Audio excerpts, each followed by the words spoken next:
সব ডাক্তার কি ভালো ডাক্তার? চলুন আজকে এই ভিডিওতে আমরা জেনে নিই খারাপ ডাক্তার চেনার কিছু উপায়।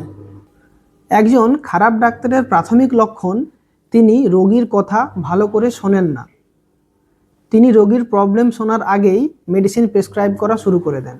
যে সকল ডাক্তাররা এমন ঔষধ প্রোভাইড করে থাকে যেটি কোনো নির্দিষ্ট দোকানে পাওয়া যায়, আপনি সমস্ত দোকানে সেই ওষুধ পাবেন না, সে সকল ডাক্তার কিন্তু ভালো নয়। হতে পারে সেই মেডিসিনটা নতুন মার্কেটে এসেছে বা সেই মেডিসিন কোম্পানির কাছ থেকে তিনি কমিশন খেয়ে থাকেন।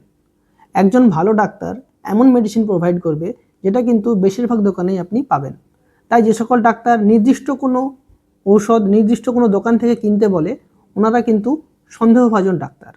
যে ডাক্তার কোনো পরীক্ষা ছাড়াই চিকিৎসা প্রদান করেন তারা কিন্তু কখনোই ভালো ডাক্তার নয়। চিকিৎসা শাস্ত্রের প্রথম নিয়ম, আগে রোগ নির্ণয় করুন, তারপর চিকিৎসা প্রদান করুন।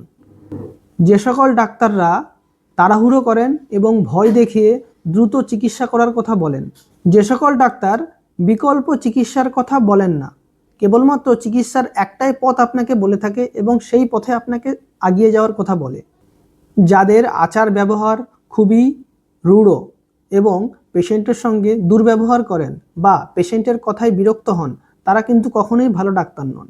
একজন রোগী ডাক্তারের কাছে আসেন তার শারীরিক এবং মানসিক অসুস্থতা নিয়ে। যদি একজন ডাক্তার যিনি সেবা প্রদান করবেন তিনি যদি তার সঙ্গে খারাপ ব্যবহার করেন, তাহলে তিনি কি করে একজন ভালো ডাক্তার হন?